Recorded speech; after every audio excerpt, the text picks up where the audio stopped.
So I did some math, and we need to cover 24 movements in 5 weeks and 15 minutes of that first week, first class, okay? How many think it's possible? All right, you're really gonna put it to me, huh? So yes, we're gonna cover it. We're gonna cover it in a way that can be improved and refined forever and ever. And that's really the truth, okay?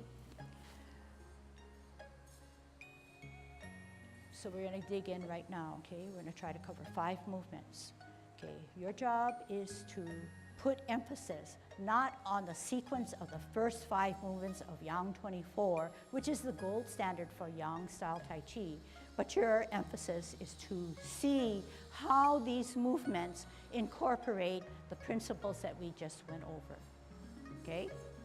All right. So my voice and what I demonstrate physically is essentially what you will try to mimic. But we realize that it's the first time. So we're going to say, yes, it's okay to be incorrect. We're not looking for perfection, but we are looking about how you can use your body in a better way.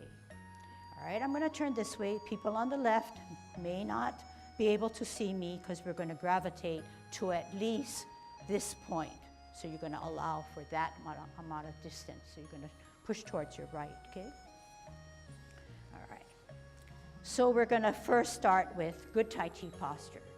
Dropping those shoulders, middle finger to the side seam, concaving your chest, tucking your butt, tongue on your palate, chin slightly down, lined up our danten points, our vertical danten points, 50-50, good thoughts. Commencing form, movement number 1. Shift weight to the right, 60, 70, 80, 90. On your toe, because that's an empty step, it's only allowed to move. Lift off the ground, put weight, 10, 20, 30, 40, 50. Hands rotate to the middle of the thighs. Take a deep breath in as we elevate both hands to our shoulder. At shoulder level, we exhale by dropping our shoulders, tucking our elbows, and flexing our knee. We're going to form our ball, left hand on the bottom, right hand on the top. About chest level on the top, 2 inches below your navel on the bottom. And our feet are going to take a T-stance. And we're fully weighted on the back or right foot where the energy is. We're going to come out on our heel. We're going to split our hands, and we're going to part the wild horse's mane. Movement 2.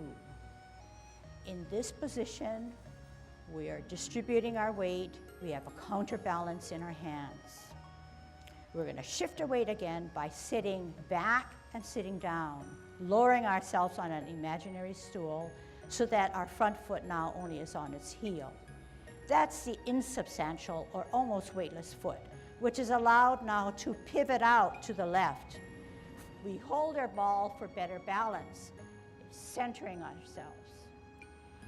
We step out with our right heel, we split our hands, and we go up the horse's mane, parting of the wild horse's mane. Movement 2. We do it 3 times, that's 2. We sit down, we sit back on that imaginary stool, shifting weight. The weightless foot is on its heel, it pivots out to the right. We hold our ball for better balance. Our weightless foot is our left heel, it comes out on the heel. We split our ball, and energy is now in 2 hands. Final parting of the wild horse's mane. We're going to take a half step, and we're going to hold our ball. We're going to shift our weight to the back foot, and we're going to spin the ball, and the right hand comes up higher. We're going to look at it while our left foot is on its toe, and we're going to lift it off the ground and point with our toe. White crane spreads its wings. That's 3. Don't worry if you can't follow. We're incorporating the principles. Drop the front foot, bring the top hand down, and cut your body in half towards your danten point. Left hand swirls back with the right hand, and one hand, right hand is higher, left hand is to your shoulder. Fourth movement is to brush your knee. Weight on the back, lift up the front foot, put it on its heel, bring the hand, top hand to your ear, bring the hand down, turn your hips and waist, power of the hips and waist to brush your knee. 3 times. Sit back, sit down, pivot out. Instead of a ball, one hand higher, one hand to the shoulder. Bring the top hand to your ear, set that bottom hand, right hand down, across the hips and waist, turn it, brush knee 2.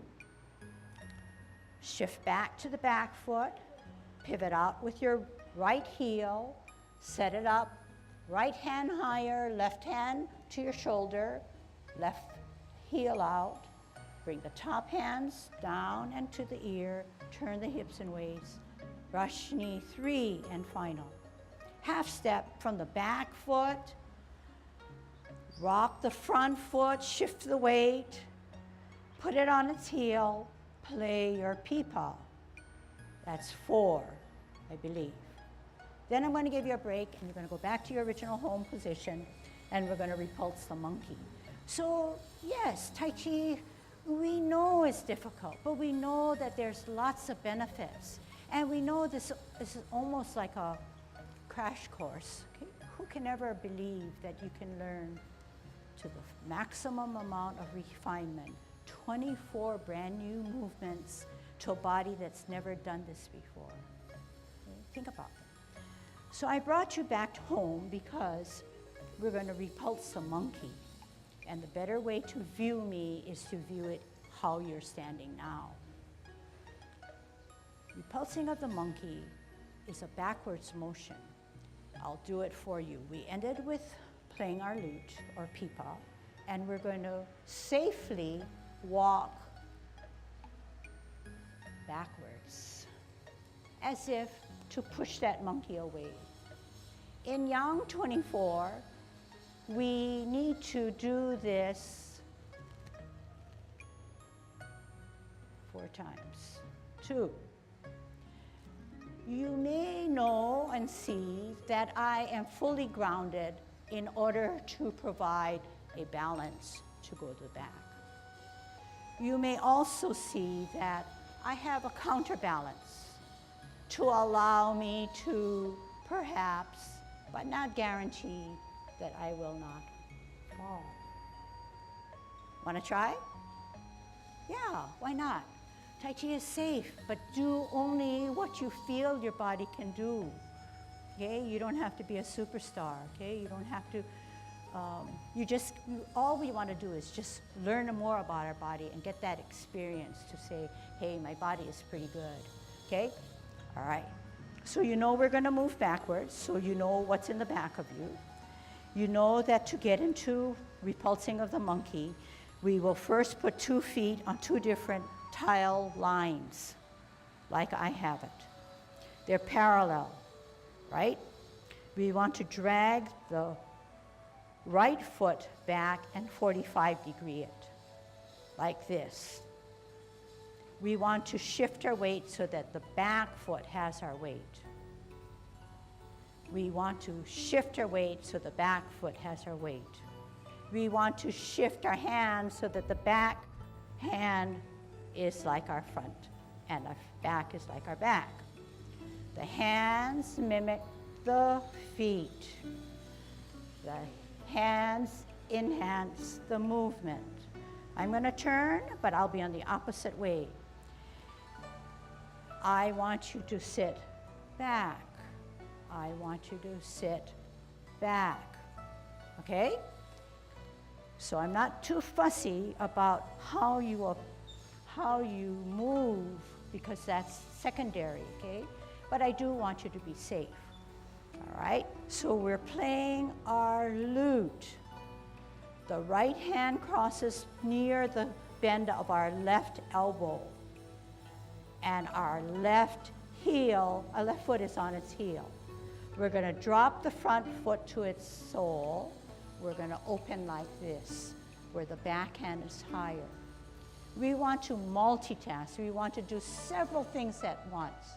We want to bring this here, we want to lift here, and we want to spin on our axle and repulse the monkey, okay? So one view here first. This is my lute, weight on the back. This is where my energy is. I want to drop that front foot. I want that front hand to center my body, not outside over there, center my body, and I want my other hand to be higher. I want to watch that, and I want to move simultaneously like this. Okay? Here we go. Weight on the back. Drop the front foot, center the front hand. Right hand rises up higher. Weight on the back of your leg. Lift off the ground the front foot or weightless foot, stretch it out, and pivot and repulse the monkey. Other side. Right hand in the middle, left hand higher, weight on the back, lead with your toe, off the ground, stretch out, pivot, repulse, 2. Center, higher, glance, lead with the toe, repulse of the monkey, 3. We're swiveling on our axle, we're shifting our weight right now, swiveling, centering, shifting weight. Very good. Nobody fell? I see smiles. You took 4 repulses back. Now you're moving into your right spot. Good job. Okay.